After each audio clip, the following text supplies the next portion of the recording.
സംസ്ഥാനത്ത് ഓറഞ്ച്, മഞ്ഞ അലർട്ടുകളിലുള്ള വിവിധ ജില്ലകളിൽ കൃത്യമായ പ്രളയ മുന്നറിയിപ്പ് അല്ലെങ്കിൽ വെള്ളപ്പൊക്കമുണ്ടാകാനുള്ള സാധ്യതയുള്ള പ്രദേശങ്ങൾ ജലസേചന വകുപ്പിൻ്റെ IDRBയും അതുപോലെ തന്നെ കേരള സ്റ്റേറ്റ് എമർജൻസി ഓപ്പറേഷൻ സെൻറ്ററും കേരള സ്റ്റേറ്റ് ദുരന്ത നിവാരണ അതോറിറ്റിയും ഇന്ന് രാവിലെ 9:30 മണിക്ക് പത്രക്കുറിപ്പിലൂടെ ജനങ്ങൾക്ക് മുന്നറിയിപ്പ് നൽകിയിട്ടുണ്ട്. അതനുസരിച്ച് പത്തനംതിട്ട ജില്ല ഓറഞ്ച് അലർട്ട് നിലനിൽക്കുന്ന പത്തനംതിട്ട ജില്ലയിലെ അച്ചൻകോവിൽ, കോന്നി GD സ്റ്റേഷനിലെ ആളുകളും മണിമലയിലെ തോന്ത്രവള്ളംകുളം സ്റ്റേഷനിലെ ആ ഭാഗത്തുള്ള ജനങ്ങളും കാസർഗോഡ് ഉപ്പള നദിയുടെ ഉപ്പള സ്റ്റേഷൻ പ്രദേശത്തെ ആളുകളും നീലേശ്വരം കാസർഗോഡ് തന്നെ നീലേശ്വരം ചെയ്യം റിവർ സ്റ്റേഷനിലെ ആളുകളും മെഗ്രാൽ മധുര സ്റ്റേഷനിലെ ആളുകളും ഷിറിയ പുത്തിക സ്റ്റേഷനിലെ ആളുകളും വളരെ കൃത്യമായി സൂക്ഷിക്കണമെന്നുള്ള അഭിപ്രായം വന്നിട്ടുണ്ട്.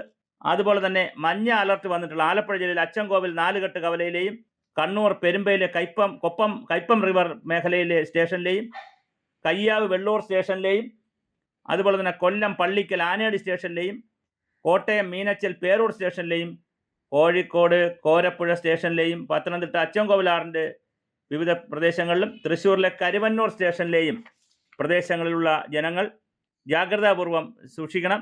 ആ നദികളിൽ ഇറങ്ങി കുളിക്കുന്നതിനും ടൂറിസ്റ്റ് കാര്യങ്ങൾക്കൊന്നും പോകരുത്. അതിൻ്റെ കരയിൽ തീർച്ചയായും ജലം ഉയരാൻ സാധ്യതയുണ്ട്, വെള്ളപ്പൊക്കത്തിനുള്ള സാധ്യതയുണ്ട്. പ്രളയ സാധ്യതയുള്ള പ്രളയ തടങ്ങളായി ഇപ്പോൾ സർക്കാർ ഇത് ഐഡൻറ്റിഫൈ ചെയ്ത് അനൗൺസ് ചെയ്തിട്ടുണ്ട്. ആ പ്രദേശങ്ങളിൽ താമസിക്കുന്നവർ ഭീതിപ്പെടേണ്ട കാര്യമില്ല, പക്ഷേ ജാഗ്രത വേണം. രാത്രികാല യാത്രകൾ ഒഴിവാക്കുക. വീടുകളിൽ ആവശ്യമായ ഇലക്ട്രിസിറ്റി മറ്റു കാര്യങ്ങളൊക്കെ ഉറപ്പുവരുത്തുക. മൊബൈൽ ഫോൺ അതുപോലെ തന്നെ മറ്റ് ചാർജ് ചെയ്യേണ്ട ടോർച്ച് മറ്റ് സംവിധാനങ്ങളൊക്കെ ചാർജ് ചെയ്ത് വെക്കുക. ആവശ്യമായ മുന്നറിയിപ്പ് സംവിധാനങ്ങളെല്ലാം കേൾക്കുക.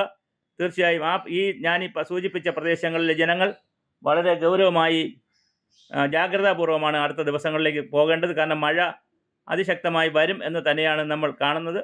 റെഡ് അലർട്ടിൽ നിന്ന് ഓറഞ്ച് അലർട്ടിലേക്കും യെല്ലോ അലർട്ടിലേക്കുമൊക്കെ മാറിയിട്ടുണ്ടെങ്കിലും മഴ ശക്തമായി തന്നെ തുടരും എന്നാണ് കാലാവസ്ഥ നിരീക്ഷണ കേന്ദ്രം അറിയിക്കുന്നത്. അതുകൊണ്ട് തന്നെ ഈ പ്രദേശങ്ങളിലെ ജനങ്ങൾ, ഞാനീ പറഞ്ഞ ജില്ലകളിലെ ജനങ്ങൾ, പ്രത്യേകിച്ച് പത്തനംതിട്ട, കാസർഗോഡ്, കണ്ണൂർ, ആലപ്പുഴ, കൊല്ലം, കോട്ടയം, കോഴിക്കോട് എന്നീ ജില്ലകളിലെ ആളുകൾ വളരെ കൃത്യമായ, ഞാൻ പറഞ്ഞ നദികളുടെ തീരത്തുള്ളവർ വളരെ കൃത്യമായി സൂക്ഷിക്കണം. ജാഗ്രതാപൂർവം അപകടങ്ങൾ ഒഴിവാക്കാനും ജീവനും സ്വത്തിനും ഹാനി ഉണ്ടാക്കാതിരിക്കാനുള്ള എല്ലാ മുൻകരുതലുകളും എടുക്കേണ്ടതാണ്.